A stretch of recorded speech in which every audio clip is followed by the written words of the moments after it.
여러분, 사람이 언제 가장 힘들까요? 여러분, 언제 가장 힘듭니까? 가장으로서 가정을 위해서 최선을 다하다가 어느 날 문득 이 땅에 나 혼자구나라는 생각이 들 때, 아내와 자녀들이 있는데도 불구하고 혼자라는 생각이 들 때, 남편과 아이들을 잘 섬기다가 어느 날 문득 어떤 문제와 답답함 앞에서 내가 혼자라고 느껴지는 그 순간이 있습니다. 사실 다른 것들보다도 가장 힘든 건 그거인 것 같아요. 함께 할 수 있는, 물론 뭐 아내와 남편이 함께 있지 않다는 걸 얘기하는 게 아니라 어느 순간만큼 굉장히 고독하고 굉장히 외롭고 굉장히 힘든 그 순간이 있습니다. 모든 사람에게 하나님이 이 시간을 주시는 것 같아요. 아마 저에게도 목사로서 하나님께서 반드시 서야 될 시간들. 왜냐하면 여러분, 혼자의 그 시간, 혼자만 있는 그 순간, 여러분 우리에게는 하나님만을 찾을 수 있는 기회가 된다는 것을 놓치지 마셔야 됩니다. 오늘 예수님이 하셨던 겟세마네의 기도, 우리가 그렇게 땀이 피가 되도록 흘리지는 않지만 우리의 일상 속에서도 우리도 힘들고 어려울 때면 꼭 주님께 나아오잖아요. 나와서 주님께 간절히 기도합니다. 그런데 너무 놀라운 것은 그 시간이 바로 지나가던, 아니면 우리로 하여금 감당할 힘을 주시던 하나님은 언제나 우리의 기도를 단 한 번도 외면하지 않았다는 것을 기억하시기를 축원합니다. 기도하시면 돼요. 기도가 무엇입니까? 하나님을 붙들기를 작정하고 나아가시는 자리예요. 36절 시작할 때 어떻게 시작합니까? 이에 예수께서 제자들과 함께 겟세마네라는 곳에 이르러 제자들에게 이르시되 내가 저기 가서 기도할 동안에 너희는 여기 앉아 있으라 하시고, 이에라는 것은 무엇이에요? 어제 본문에 성찬식을 이제 마치고 예수님이 이제 자신의 죽음을 예고하셨습니다. 베드로가 또 모두가 다 이렇게 얘기합니다. 모두가 달아난다 할지라도 나는 주님을 버리지 않습니다. 예수님 뭐라고 말씀하세요? 네가 3번 나를 부인할 것이다. 우리가 신앙생활 할 때 정말 주님이라는 표현이 나의 주인님이라는 표현인데, 여러분 이 주님, 제가 정말 주님을 사랑합니다라는 이 고백은 아마 어떻게 들려질 수 있을까? 하나님께. 저희 아이들이 저를 볼 때마다 저희 아내와 저에게 나중에 내가 이렇게 할 거야, 내가 나중에 이렇게 해줄게요 라고 얘기할 때마다 여러분 어떻게 생각하세요? 자녀들이 제가 이렇게 할게요. 여기 이제 다 이제 노년에 들어가시는 성도님들이 느끼겠지만 이전에 했던 거대로 했으면 그때 글로 좀 받아 놓을 걸, 사인이라도 좀 받아서 보여주면 참 좋을 뻔했어요. 그죠? 어머니 위해서라면, 아버지 내가 꼭 하고 막 이런 거 얘기해 놓잖아요. 그때 다 녹음해 놓고 해놨으면 좋았을 텐데 절대 그렇게 하지 못합니다. 반대로 여러분은 그렇게 하셨습니까? 마음 같아서는 그렇게 하는 마음들이 있지만 못해요. 그런데 마치 그런 것 같습니다. 베드로가 우리가 내 힘으로 예수님을 섬긴다라는 생각 자체는 굉장히 교만한 생각이라는 것을 아셔야 돼요. 그걸 깨우쳐 주시는 거예요. 베드로야, 네가 나를 3번 부인하리라. 정말 베드로가 예수님을 부인하고 맹세하고 저주까지 하지 않습니까? 예수를 우리의 힘으로 믿는다? 여러분, 그거 되지 않습니다. 어떻게 해요? 하나님의 영을 부어주시고 그 영에 감동을 주실 때 그때 그 감동에 대한 우리의 순종, 그 자리가 바로 예수를 믿는 자리예요. 여러분, 그리고 나서예요. 그래서 네가 그렇게 했으니까 예수님을 온전히 섬길 수 있는 방법을 지금 보여주시기 위해서 지금 어디로 나가세요? 겟세마네로 나아가시는 거예요. 여러분 어쩔 수 없어요. 왜 제가 기도를 그렇게 하고 있을까라고 봤더니 저희 어머님이 기도하는 모습을 보고 자랐고, 교회 안에서 수많은 믿음의 선배들이 기도하는 모습을 보고 자랐고, 수련회를 가든 어디를 가든 항상 선생님들이 누군가를 안고 머리에 손을 얹고 손을 붙잡고 기도하는 모습을 보고 자란 것이죠. 여러분, 가장 좋은 것은 본을 보이는 겁니다. 예수님은 성만찬을 통하여 제자들의 발을 씻겨주시는 본을 보였고 겸손의 본을 확실하게 보여줬습니다. 이 겟세마네도 마찬가지예요. 여러분 어쩜 오늘 우리에게 말씀하시는 거예요. 너 혼자라고 느껴질 때, 아무도 정말 자신을 위해서 목숨을 바치겠다고 한 제자들마저도 이제 나를 배신할 것을 알고 있는 상황, 아무도 나의 곁에 있지 않는 그 상황에 너희가 해야 될 것이 무엇이냐? 바로 겟세마네를 찾으라는 거예요. 여러분 오늘 혼자 있는 것 같은 느낌이 든다면 오늘 이 말씀을 가지고 겟세마네에서 주님의 마음을 담아낼 수 있는 귀한 은혜가 있게 되길 예수님의 이름으로 축원합니다. 오늘 겟세마네를 가는 예수님의 모습을 또 보세요. 항상 데리고 다니는 베드로와 야고보와 요한을 데리고 갑니다. 왜 자꾸 베드로와 야고보와 요한일까요? 제가 누누이 말씀드렸잖아요. 예수님이 특별히 사랑하셔서 그런 것보다는 제일 연약한 제자들이기 때문입니다. 저는 확실합니다. 베드로, 여러분 지금 제자 12명 중에 가룟 유다를 제외하고 사고 제일 많이 치는 게 베드로 아니에요? 사고 제일 많이 치잖아요. 예수님을 앞에 가로막아서 사탄이라는 소리를 듣기도 하고 막 나중에 제자 막 대대생의 말과 귀를 막 자르기 자기 기분대로 섬기는 사람들. 나쁜 말은 아니에요. 정말 막 최선을 다하는 마음이 있어요. 그런데도 불구하고 좌충우돌 하면서 예수님을 가장 곤혹스럽게 하는 제자 중에 한 명이 베드로 아닙니까? 또 베드로가 예수님 만나고도 얼마 있다 예수님을 떠나가기도 해요. 누가복음 5장의 갈릴리 바다에서 주여 나는 죄인임이 나를 떠나소서 이 고백도 원래는 예수님의 제자였다가 다시 세상의 길을 찾아 나갔던 베드로. 심지어는 여러분 이 베드로요 나중에 예수님 부활하시고 나서도 야 나는 갈릴리로 가서 고기나 잡아야겠다. 갈릴리로 가서 금세 부활하신 예수님 만나고도 갈릴리에서 다시 생업으로 돌아가는 그 베드로의 연약한 모습이에요. 야고보와 요한은 어떻습니까? 예수님 당신이 왕이 되거든 우린 좌편에 하나는 우편에. 그러니까 지금 베드로 야고보 요한은 예수님이 정말 사랑하는 제자들인 거 맞습니다. 그러나 왜 사랑하냐면 얘네들은 정말 나 없으면 안 돼. 간혹 저도 저희 아이들 이렇게 볼 때 특히 저희 아이 중에 한 명을 볼 때 너는 나 없으면 어떡할래? 이런 생각을 가질 때가 참 많습니다. 야 얘는 나 없으면 안 돼. 여러분 어떻게 보면요 우리가요 주님이 우리를 향해서 그렇게 넌 나 없으면 어떡하니? 여러분 이 세 명을 데리고 다니시는 것은 특별히 총회에서가 아니고 편회에서가 아니에요. 가장 연약한 자를 예수님께서 가장 많이 돌보시는. 그래서 여러분 새벽기도 매일 나와야 되는 분들은 여러분 그분이 뭔가 특별해서가 아니에요. 예수님의 사랑을 가장 많이 받아야 살아갈 수 있는 사람이기 때문에 우리를 새벽의 자리로 부르시는 거예요. 그래서 그 겸손함으로 주님의 사랑을 기억하시는 여러분 되시길 축원합니다. 그리고 나서 예수님이 그래도 겟세마네에서 정말 여지껏 잘 보이지 않았던 예수님이 한마디를 하시죠. 37절이죠. 베드로와 세베대의 두 아들을 데리고 가실 때 고민하고 슬퍼하사. 고민하고 슬퍼하셨대요. 예수님이요. 여러분 그냥 십자가를 그냥 받는 것 아니에요.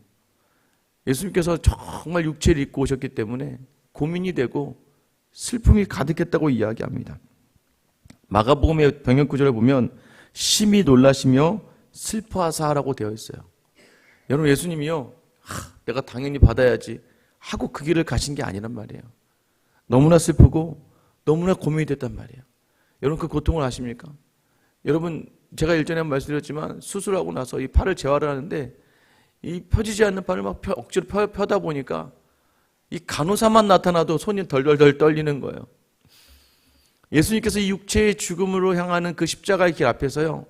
너무나 고민이 되고 너무나 슬퍼하셨습니다. 그래서 오죽했으면 38절 보세요. 이에 말씀하시되 내 마음이 매우 고민하여 죽게 되었으니 너희는 여기 머물러 나와 함께 깨어 있으라.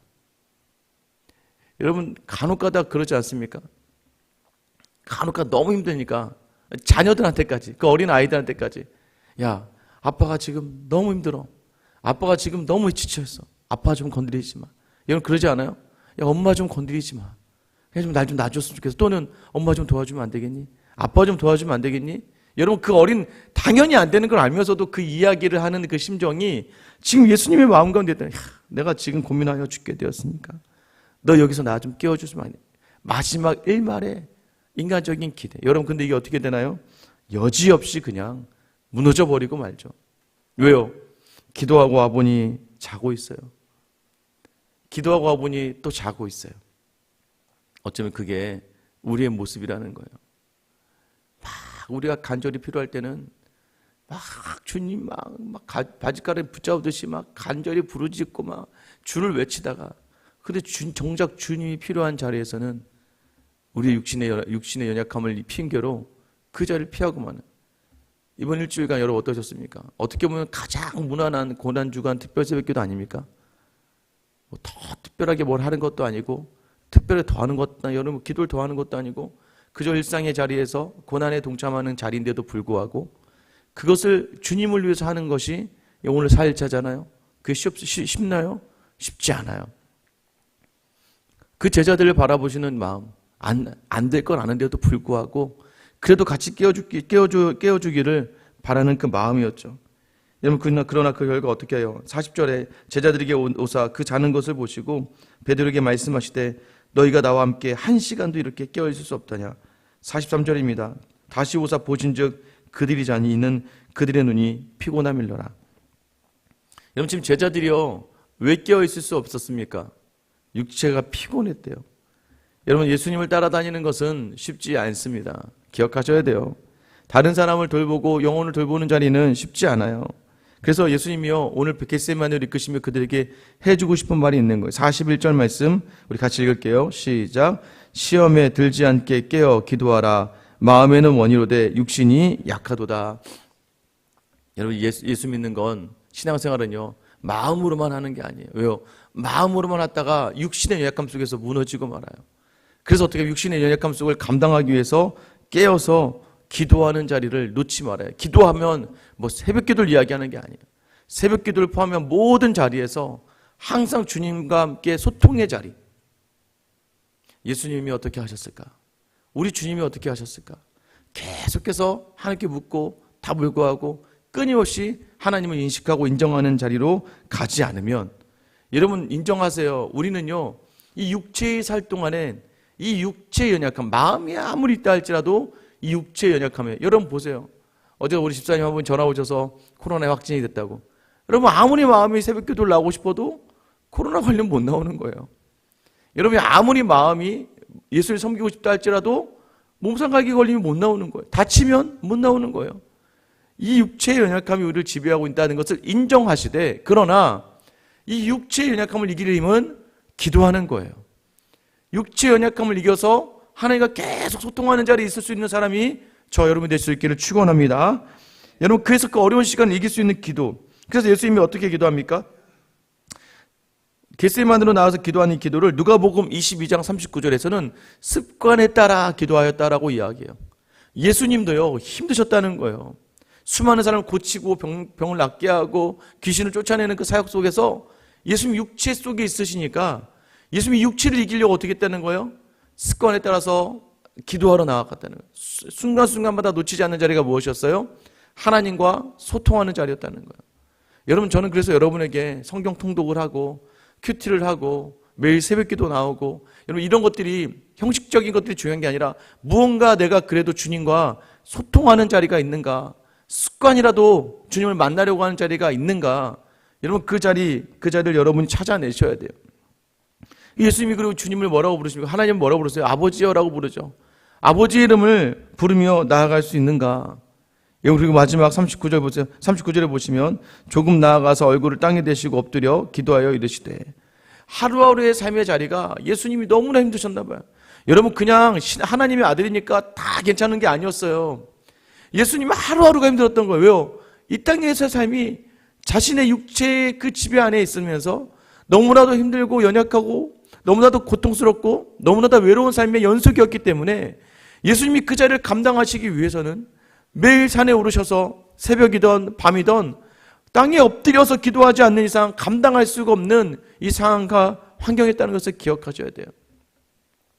어르신 모임을 이전에 하다 보면 어르신들이 가장 하고 싶었던 게 뭐냐면 예전에 가장 기억에 남는 자리가 뭐냐면 정말 남편도 없고 자녀들을 키워야 되고 삶이 너무나 어렵고 집에서는 사람 대접받지 못하고 남편은 계속 문제를 일으키고 또 어딜 가든 모든 자리가 외로울 때 그분들이 교회를 찾아서 바닥을 두드리며 가면서 정말 그 자리가 아니면 그래서 철회하잖아요. 그 자리 바닥을 두드리면서까지 기도하지 않으면 살 수가 없었던 시대. 그 많은 고생들이 그때를 기억하세요. 당장 내일 먹을 것이 없고 당장 아이들 어떻게 할 수가 없어서 아무도 기댈 데가 없고 형제 자매도 도와주지 못하고 부모도 도와주지 못하는 그 상황에서 그때 그 차가운 바닥에 무릎을 꿇고 통곡을 하면서 바닥을 두드리며 기도했을 때 그런데 너무나 놀라운 것은 그 순간순간 하나님이 살게 하셨다는 거예요. 부족함 속에서도 하나님에 대한 소망을 끊이지 않고 나가게 하셨던 자리가 바로 그 기도의 자리라는 거예요. 여러분, 예수님이요, 오늘 우리에게 말씀하시는 힘들고 외롭고 지치고 고되면 그 예수님을 생각하라는 거예요. 39절 말씀, 조금 나아가사 얼굴에 땅을 대시고 엎드려 기도하여 이르시되 내 아버지여, 만일 할만하시거든 이 잔을 내게서 지나가게 하옵소서. 그러나 나의 원대로 마시옵고 아버지의 원대로 하옵소서 하시고. 이 잔을 지나가게 해달래요. 이 고통을 받고 싶지 않으시대요. 이거 좀 지나갔으면 좋겠어요. 하나님, 이거 좀 지나가게 해주세요. 여러분, 우리도 그렇게 기도할 게 많잖아요. 하나님, 이거 좀 그냥 지나가게 해주시고, 이거 좀 그냥 무탈하게 갔으면 좋겠다고 간절히 기도하잖아요. 그런데 여러분 어떻게 합니까? 평소에는 마음을 주셨던 하나님이 아무런 응답이 없으세요. 42절, 다시 두 번째 나아가 기도하여 이르시되 내 아버지여, 만일 내가 마시지 않고는 이 잔이 내게서 지나갈 수 없거든 아버지의 원대로 되기를 원하나이다. 여러분, 기도하다 보면 하나님 주신 특별한 은혜가 있습니다. 그 은혜가 무엇일까요? 처음엔 기도가 나오지 않을 정도로 원망과 불평과 아픔과 답답함이 있고 지치고 고나고 주님까지 나를 버리시나 하는 마음이 들 때가 있습니다. 그런데 그때 계속해서 기도의 자리에서 기도하고 기도하면요, 어느 하나님께서 우리 마음에 깊은 감동, 깊은 은혜를 주셔서요, 우리로 하여금 우리 입의 고백이 그럼 주님이 주신 것이기에 그럼 받겠습니다. 하나님의 뜻이라면 그 길 가겠습니다. 이런 고백까지 나오게 하시는 하나님의 놀라운 섭리를 경험하게 됩니다. 뭐예요? 하나님의 무응답의 자리가 응답의 자리였다는 걸 알게 되는 거예요. 죽음 앞에서 외로이 서야 하시는 예수님의 시간, 어떻게 보면 작은 음성 하나만이라도 주시면 좋았을 텐데 아무것도 없습니다. 기도해도 들어주시지 않으시는 거예요. 기도해도 들어주지 않을 때 어떻게 하라고요? 그것이 나에게 가야 될 길임을 인정하며 가는 거예요. 무응답이 하나님의 응답이라는 생각을 가지고 소명의 자리로 나아가는 자리예요. 여러분, 그러고 나서 이제 다 그 자리가 끝나요. 그래야 여러분, 여기까지 나아가야 이제 사람을 원망하지 않아요. 세 번째 와서 제자들을 보십니다. 제자들 보고 어떻게 합니까? 45절이죠. 이에 제자들에게 오사 이르시되 이제 자고 쉬어라. 여기까지 우리의 자리가 나가야 돼요. 겟세마네 기도에서 우리에게 보여주시는 모습은 무엇입니까? 육체의 연약함이 우리 가운데 늘 있을 것이고 감당할 수 없는 어려움과 괴로움이 있을 것이지만 그때 기도하라는 거예요. 기도하고 그 자리에 있다 보면, 그리고 그 기도의 끝은 어떻게 끝나야 돼요? 하나님의 일하심을 인정하시고 하나님이 주셨음을 인정하는 자리까지 나아가게 되면 여러분, 그 다음에 어떻게 됩니까? 우리에게 주신 특별한 복이 이제는 더 이상 사람에게 휘둘리지 않고 사람에게 집착하지 않고 사람이 내게 아무것도 해주지 않다 할지라도 감당할 수 있게 되는 거예요. 왜 그렇습니까? 아버지마저도 침묵하셨던 자리, 아버지마저도 외면하셨던 자리, 제자들은 배신하는 그 모든 자리들, 이 세상에, 이 하늘 아래 어떠한 곳에서도 자기의 편에 서줄 수 있는 단 한 사람이 없었던 예수님의 고독, 그 예수님이 우리를 아신다는 거예요. 그래서 그 예수님이 우리와 함께 하시기로 하셨죠. 임마누엘, 내가 너희와 함께 하리라. 그래서 우리가 홀로 외로이 있을 때 기도하면 우리 주님은 우리와 함께 해주시는 줄 믿으시기 바랍니다.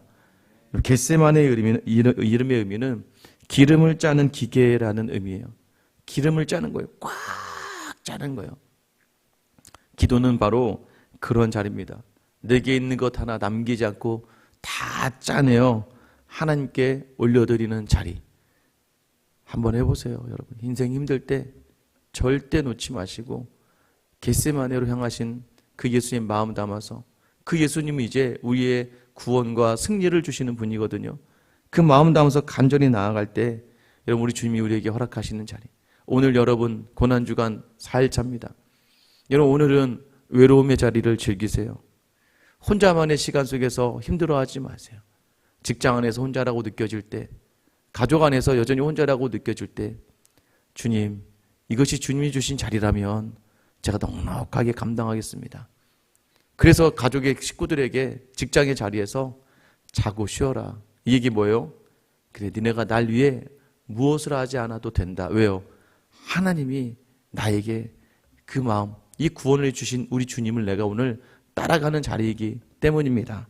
오늘 이 겟세마네의 예수님이 우리를 위해 가셨음을 기억하고 그 자리를 정말 오늘 하루만큼은 고통과 외로움의 자리를 우리가 기도하며 감당할 수 있는 귀한 시간 되시길 예수님의 이름으로 축원합니다. 기도하겠습니다. 하나님, 인생의 어렵고 지치고 고난 자리에서 우리가 외롭고 힘들 때마다 참 우리가 감사하고 고마운 건 우리의 기도를 단 한 번도 외면하지 않으셨던 그 주님의 은혜가 있기 때문입니다. 하나님, 너무나 감사한 건 늘 우리를 혼자 두지 않기로 작정하신 오늘 십자가로 향하시는 겟세마네의 예수님이 계시기 때문입니다.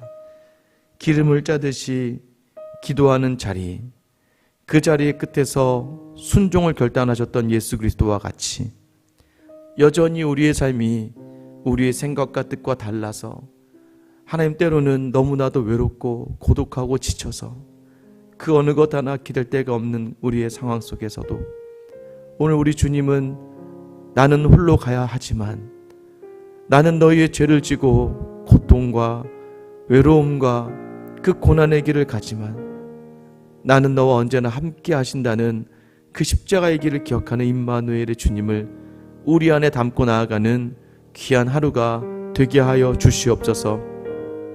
오늘 외로워질 때, 오늘 고독하여질 때, 오늘 나 혼자라고 느껴질 때, 그때 우리 주님이 겟세마네의 그 주님의 마음을 담아주시는 줄 알고 원망하지 않고 불평하지 않고 옆에 있는 많은 사람들을 기대하지 않으며 그저 사랑하며 품을 수 있는 귀한 하루를 살게 하여 주시옵소서. 오늘도 여전히 우리의 마음을 드리고 우리의 몸을 드리며 우리의 물질을 드려 주님께 간절함을 담아 나왔사오니 하나님, 우리 성도들의 모든 자리 하나님께서 갚아주시고 하나님 넉넉하게 이 고난주간 주님의 고난에 동참하는 저 우리 모든 성도들 다 되게 하여 주시옵소서. 오늘도 끝까지 우리를 위해 기도의 자리와 십자가를 포기하지 않으시고 기도하신 우리 주 예수 그리스도의 이름 받들어 기도드립니다. 아멘.